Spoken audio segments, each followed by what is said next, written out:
Hi there. All right. Thank you for your interest in joining the City of Tampa's AmeriCorps Green Team. This is our pre-application info session that we do require you to watch before applying to the program. We're excited to have your interest and hope it works out for you to join the team. We'll go ahead and introduce some of who our team is. Not here today with us is our executive director, Ted Fowler. He is the director of Tampa Parks and Recreation, which is also the department that I work for. My title is Projects and Services Coordinator. So I help with a lot of our special projects and grants, including the AmeriCorps program, which I am the program director for. Also here today with us is Molly Biebel, our program associate. We'll let you tell you a little bit about her role in the city. Hello, everyone, and thank you so much for joining us. My name is Molly Biebel. As Jesse said, I am the program associate for AmeriCorps. I work for the Chief of Staff's office, and I run some youth programming, mainly high schoolers with the city. So the AmeriCorps program is a great opportunity for me to deal with adults and peers, and I'm happy to be here today. Thanks, Molly. So let's just do over a little bit of AmeriCorps 101. What is it, right? AmeriCorps is a federal agency for national service and volunteerism. It provides opportunities for Americans of all backgrounds to serve their country, address the nation's most pressing challenges, and improve lives and communities. It's really a great opportunity. Are the Green Team members, the AmeriCorps Green Team members, are they city staff? Green Team members are not City of Tampa staff. They are considered to be AmeriCorps volunteers, and they have decided to dedicate a year of their lives to serving the Tampa community. The AmeriCorps program, or our Green Team program in particular, is the first environmentally focused AmeriCorps program hosted by a city in the state of Florida. Yes, we're very proud to help lead the charge there as a municipality. So a little bit more about our particular environmental stewardship program. It is a grant funded through AmeriCorps by Volunteer Florida, which is the state agency. We address the city's sustainability and resiliency goals. And you'll be engaging in all sorts of activities that are related to topics such as the urban heat island effect, marine debris, stormwater runoff, invasive species removal, environmental education, community gardening, water preservation in the Tampa Bay estuary, and the urban tree canopy. We really encourage that all members who are looking to join the Green Team are passionate about creating a healthy environment and educating the community for future generations. Let you watch a little video here.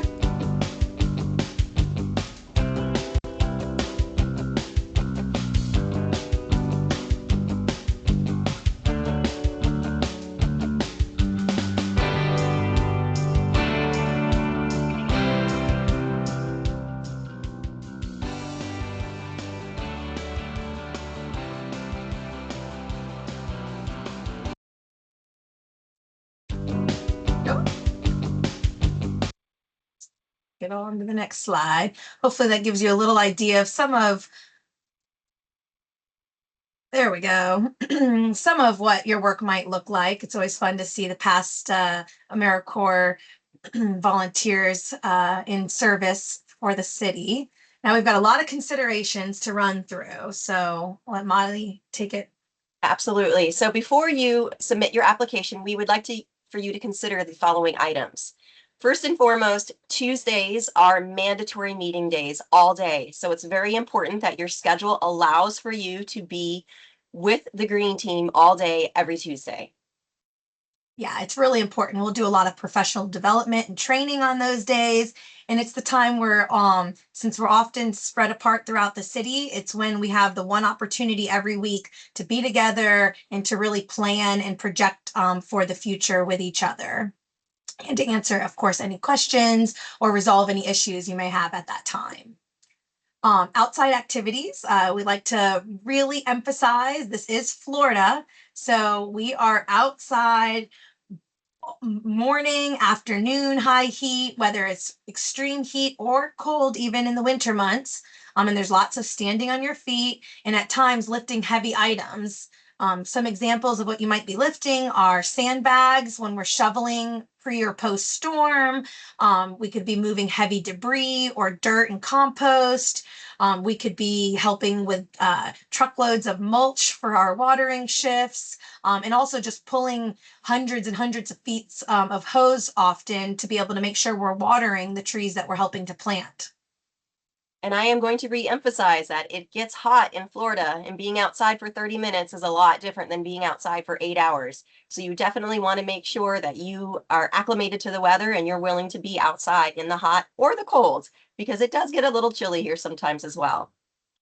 Over 46 weeks, there was an $1,100 bi-weekly stipend before taxes. That is the case for all of our full-time members from the 25 to 26 year, and it will be very similar, if not the same, for you as well. For our 3/4 time members in the 2025-2026 cohort, their stipend was $782 bi-weekly. It is important that you make a budget when working off of these stipends. Yes. Thank you, Molly. And with that, full-time members, as she described, have to get the 1,700 hours of work, which equals 35 to 40 hours per week, in order to get those hours over the course of the year. 3/4 time members, it'll look more like 25 to 30 hours minimum a week. Granted, if you want to take time off, you're going to need to serve more than that in order to get ahead, or in case if you get sick and you fall behind, you might have to play catch up the next week. Either way, you'll still get the same stipend week over week, but in order to achieve your 1,700 hours to qualify for your education award at the end of the term, that is kind of the average range of what you'll need to look to meet every week over week. And keep in mind that you will need to submit hours on each timesheet. So even if you go away for a 2-week vacation, you're going to have to at least log online and do one virtual training or something within that time frame to make sure that we can still pay you for that pay period. One of the many benefits of being an AmeriCorps volunteer is the educational award. For full-time members, they would have to work 1,700 hours for the entire course of the program year, and they would receive an educational award of $7,395. This was the case in the 2025-2026 year. Or 1,200 hours if you are a 3/4 time member, who would then be receiving an educational award of just over $5,000. We expect these numbers to be the same, or if they were to change, only minimally for your cohort. The Education Award is a great motivator and a great benefit to being an AmeriCorps volunteer. You can use this award for not just going to school, but many school or educational related activities. It's a great opportunity and a great motivator. Yes. And we do our best to help you get those 1,700 hours. We offer scheduling 7 days a week, both a morning and an afternoon, and sometime even evening professional development hours pop up on the schedule from time to time. So you will have flexibility in being able to pick and choose if you're working full days versus half days, on both weekdays and weekends. That way you can accommodate it with any other activities or school or part-time jobs that you might be supplementing with. But with that, since we do schedule in split shifts, morning and afternoon, we do require that reliable transportation be required, because you are typically moving service sites at least once per day. Not always, there might be some shifts that are doubled up at the same location, but very often you'll be in 2 different parts of town, 2 different parks, or working with 2 different programs within those time frames every day. So please make sure that reliable transportation is a must. And as Jesse mentioned, we have a large opportunity of shift options, 7 days a week, morning and afternoon, which is wonderful for people who need flexibility in their schedule. But in return, we also ask that the Green Team members are also flexible. Sometimes we have shifts that fill up or need extra people, and it's a last-minute situation. Or sometimes we have a shift that doesn't have anyone signed up, and we need to ask people to fill a shift that is open. We have Sign Up Genius online that we use for each member to sign up for the shifts that they desire. Almost every day has a special projects shift. and they tend to work in office prepping for other shifts for that week. However, special project shifts will often get reassigned to outdoor shifts if more people are needed at that time. We ask for your flexibility when this happens and to be a team player. Some dates on Sign Up Genius are mandatory. Events surrounding Gasparilla, Earth Month, Earth Fair, the Mayor's Tree Giveaway, weekly meetings, certain required trainings, most of which would happen in in late August or early September. Those would be required, but most of the schedule is flexible to meet your needs. Yes. And other than being stewards to the land, we're also a priority of ours is engaging with the community and helping to pass that environmental education further and spread the awareness as wide as we can. So one of the things that we really want to make sure is that you understand that one of the roles will be community education and workshops for all ages. We do like to try to work with a diverse age range. However, we are very much working with the youth most often, whether it be in our community centers or in the public school system, or just the school system in general, I should say. So I do want to make sure that everyone applying is comfortable working with kids. And of course, we will help prepare you and we'll give you a little bit of training. But working with kids is something that we would like to come naturally and something that you enjoy working with. Okay, so we're going to go ahead and move along. So what are some special traits for AmeriCorps volunteers? Number one, we want to make sure that you're comfortable working within a team. In fact, one of the AmeriCorps rules is that you must always serve in pairs. When you're out in the field, we don't want you in the middle of a park by yourself. And so it is important that when you sign up for a shift that someone else is able to sign up with you.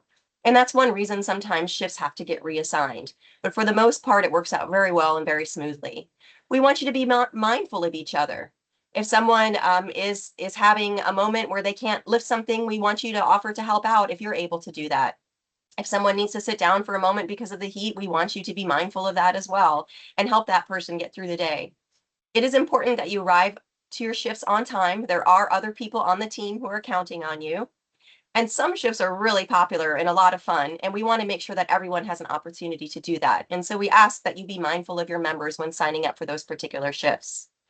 Problem solving is really important in this particular case because you are often out in the field with just a handful of other AmeriCorps members, and you're going to encounter all kinds of issues. And we want to make sure that you can think on your toes and you have the ability to work through problems. We also ask for you to trust. We are a government organization and we are accountable to the public. Sometimes there are things going on that we might not be aware of that are fueling decisions that are made. And we need to trust that our leaders and our community are working towards what is best for the public. We want you to have some humility. You are going to be serving with people, especially within our Parks and Recreation Department, our Water Department, our Solid Waste Department, people who have years and years of experience. So although something might seem questionable at first, the more you learn, you realize that, oh, this makes a lot of sense. And so we ask that you trust the people who have had this experience and to follow their lead as often as possible. There are also considerations as far as we have all kinds of age groups working in all of our departments. It's actually one of the things that makes this program so wonderful. We have all kinds of age groups working on the green team. And so we want you to take that and love it just like we do. We have a lot to learn from each other, no matter how old or young we may be. Yes, exactly. So you might be wondering, what am I going to need in order to work on the green team? Well, the good part is we provide everything that you need.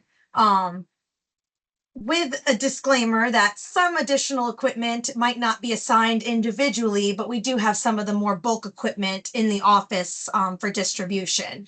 But some of the items that you'll see in this picture that we give you outright at orientation is a bucket with a roll of trash bags to get started with. We'll also make sure you get your litter grabber that you can see that person in the bushes is using, as well as gloves, rubber gloves. And then you can see they're wearing their green team shirt. Green team shirts are required for all shifts. So if you're, you can choose between shorts or pants depending on the type of assignment. If you are doing invasive removal, we do require long sleeves and pants. But for all the other shifts based on the weather, if it's really cold, we ask that you wear a shirt underneath so you can always still see the green team shirt on top. Some of the other items that you will receive in your bucket at orientation that are not pictured here, you'll get safety goggles, you'll get a full-size shovel as well as a small trowel. You'll get a full-size set of loppers for your invasive removal shifts, pruners for your gardening shift, a first aid kit to make sure you always have one as it is required on all shifts. And then some other small items that we like to give to just help you guys stay prepared. All right, You'll so notice in I'm that gonna, picture too. Oh, that's what I was going to no. say. You'll notice in the picture that that person is wearing sneakers, closed-toed shoes on the shift are a definite must for every green team shift. Yes, thank you. That is the one thing we don't provide that actually you will need to come with closed toe shoes. So great clarification, Molly. Okay, some examples of shifts. And this is just a small, a very small example of what you might be doing. We like to lean into whatever the city needs that has to do in the world of sustainability or environmental stewardship. So honestly, every day can look a little different, but that's what keeps it exciting. And that's what most previous members have really loved about the experience is that after your year of service, you have really touched every area of sustainability, from park cleanups. That could be picking up litter. It could be weeding or helping maintain our pollinator gardens. It could be picking up debris after a storm. We do a lot of tree plantings and water maintenance. Right now, we are in an extreme drought, so we won't be doing too many of those things in situations like now, which is why everything is very fluid. But after planting a tree, we also have to be responsible for maintaining it. So that could be watering it, filling up the water bags that we leave around the tree, could be coming back and mulching as needed, or restaking a tree when the wind might blow it over a bit. We do a lot of community gardens. We actually have 5 rec centers that have gardens that we maintain. And we run a garden club 1 day a week at each of the locations. That way we have some touch points with the kids. And with this, we help maintain the plants. We help propagate any plants when we're able to. We make sure everything is always getting watered and the gardens are healthy. And then we just do what we can to engage the kids and teach them anything that we know, play some games with them.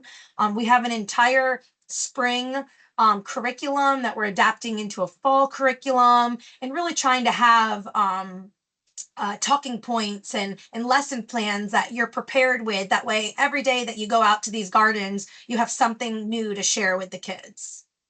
We also do a lot of education.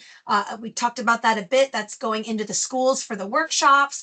We could be educating them on recycling or composting or Florida-friendly landscaping, or just general green practices that they can take home or implement at their schools.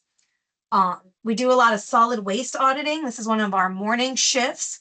You get out there before the trucks have made it to the houses and you walk the route, and we literally peek into the containers and assess for contamination rates in the community while educating on how to properly recycle. So essentially, if you look in and you see something that's not supposed to be there, we write it on a tag and leave the tag on the cart. And then we'll come back and audit that same route 2 to 3 more times. That way we can see if that contamination rate is going down, audit over audit. We might be mapping stormwater drains and putting identifiers to help us make sure that all of the inlets and all of the storm drains are being tended to and are recorded. That way we make sure they get cleaned out on a good rotation. We might be tabling at events such as our own Earth Fair, or at any of our community events that we are asked to participate in, whether it be Mosey Water Days or the Clean Air Fair put on by the EPC, or career fairs sometimes at the USF College of Sustainability. So you'll attend these events, and be at a table where you can teach about what we do, and then also about some of the different environmental topics that we're hoping that the community learns. Uh, as you know, or I hope you know, I should say, you might not know this. By being an AmeriCorps volunteer, you are an official emergency responder. So that means pre or post storms such as hurricanes or during extreme weather conditions when we have cooling centers or warming centers in the winter that get opened by the city. Sometimes we'll help staff that. Sometimes we're just doing research in the office. Sometimes we might be, looking up different tree species and getting information about it to share with our Office of Sustainability. Or we might be going to a park and spending our entire time counting cigarette butts one by one to see what that rate looks like in a particular area. Or sometimes we might be just doing research to prepare for upcoming events or upcoming projects that we're working on. As you can see here, if not reassigned, the special projects really work on a host of anything and everything. We group you into small groups at the beginning of your cohort and kind of give you some dedicated special projects. That way, whenever you're in the office, you always have a task to work on top of our day-to-day tasks like preparing seed packets for upcoming events or collecting items needed for garden club. Everyone takes a turn and assist with that one in the office, but then everyone also has dedicated research projects to work on. So I know that's a lot, but we're just going to keep rolling, and I'll let Molly take it over with our professional development here. This is another big plus about joining the Green Team as an AmeriCorps volunteer. We have lots of professional development. We have guest speakers come from all over the city and really all over the state to host workshops and offer training. The UF IFAS program comes in, offers a wonderful round of training for every Green Team member, as well as people from our solid waste departments and our water department, our Parks and Recreation department. We take tours. We tour our wastewater facility, our solid waste facility, our brownfields. We learn about what the city is doing to make our environment more sustainable and resilient. You, as an AmeriCorps volunteer Green Team member, will be doing peer-to-peer workshops where each AmeriCorps Green Team member comes in and offers a session on a topic that they are familiar with, and to educate one another about maybe little known facts that maybe we didn't know about before. You will be certified in first aid, CPR, AED, and CERT training, which is emergency response training. You will also have the opportunity to attend conferences such as Grow Gardens and Homegrown Hillsborough. And then, of course, we have special events all throughout the city that you will be participating in. Other benefits include healthcare for full-time members, childcare if you are qualified and if your childcare agency is qualified for full-time members, the educational stipend, which was touched upon earlier in this video, student loan forbearance. As an AmeriCorps volunteer, you might be eligible for forbearance on your qualified student loans during your term of service. And of course, you have the opportunity to serve and better your community. And finally, AmeriCorps alumni status offers a host of opportunities for you once you've completed the program, including networking connections.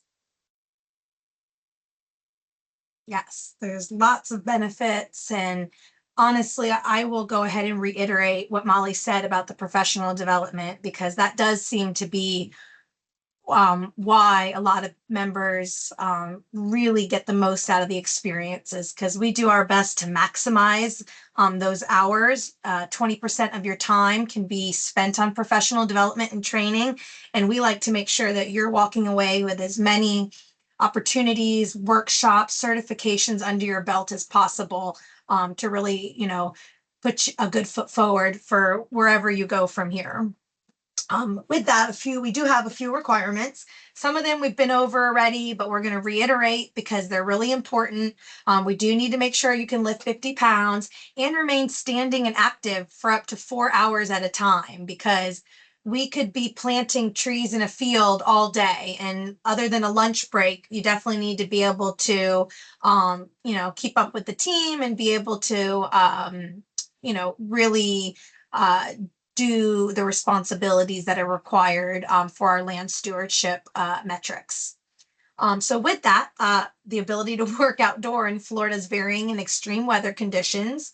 Again, like we said, that could be high heat, as we're all used to, or even the extreme cold some days in the winter. And then also just dealing with the humidity.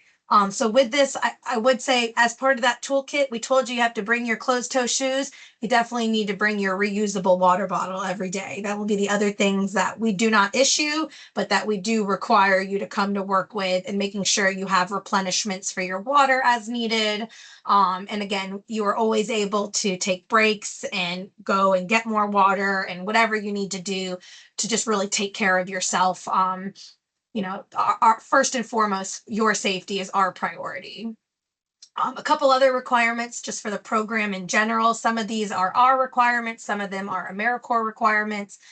You have to be 18 years of age to participate. You have to have a high school or GED diploma, or you could be actively working towards your GED if you're showing us that you have a test date coming up that you're working towards. You also need to be a US resident. You need to consent to a background check, which includes fingerprinting. And then upon hiring, if selected, you must be able to submit your birth certificate, your social security card, and a government issued photo ID that all match. And that could be a passport or a driver's license. So let's talk a little bit about the timeline. Applications will be accepted, from Friday, May 19th until Monday, July 6th. You can find the application at tampa.gov/green team and select the Join Tampa's Green Team button. Interviews will be conducted on a rolling application basis, and final candidate selections will take place the week of July 20th.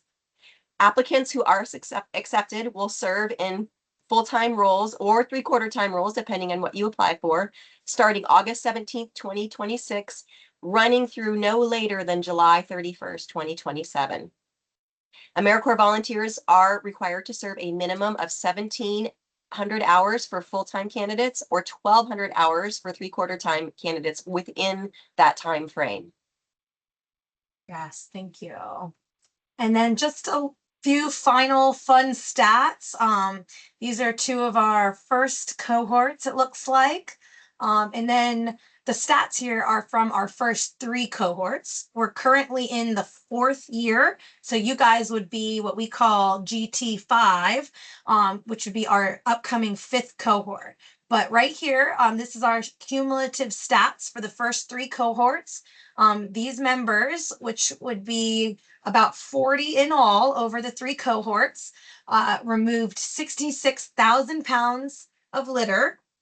They removed 6,570 pounds of invasive species, planted 1,620 trees, which this current cohort, I will interrupt to add, planted about that. What am I talking about? I believe we planted about 5,000 seedlings alone. So we made a huge push this year for tree planting.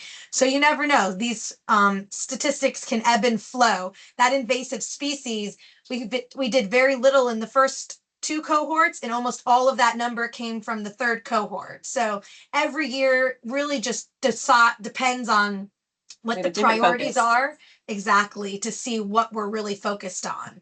But one thing that is consistent is our education. You'll see over the 3 years, they educated 5,770 participants.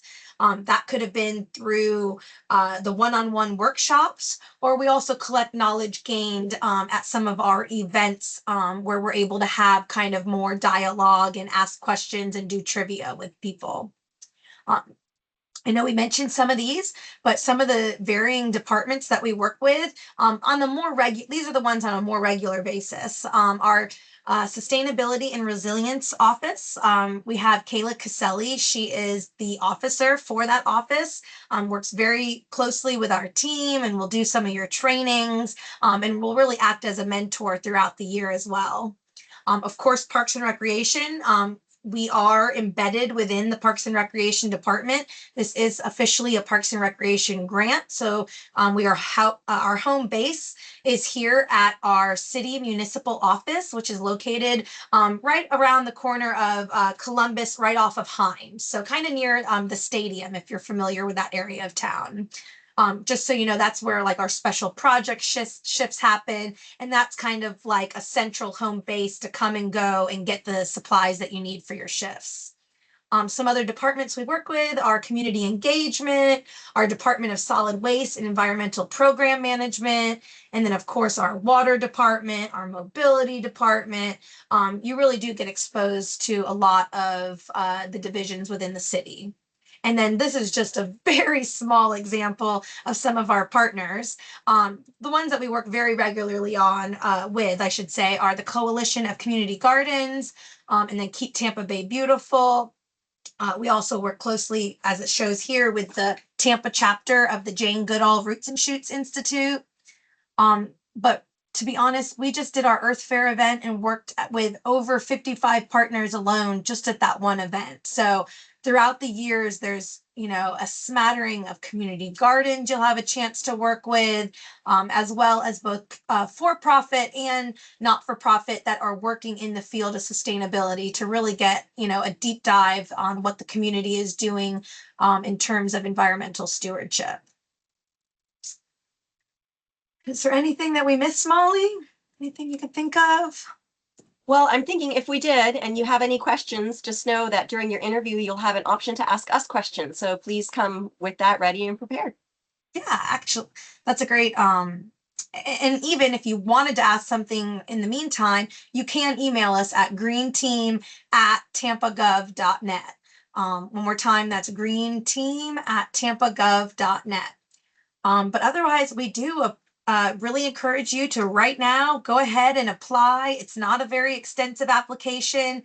Don't stress formatting or whatever on your resume. And I think it's better to get it in, get applied, and get on the interview schedule sooner than later, because we will begin to start filling positions on a rolling basis as we interview applicants. So we're pretty informal here. Of course, we want to make sure that we're upholding all of our professional standards, but at the same time, this is a year of service, and what we care most about is how passionate you are about the environment and working on a team with us.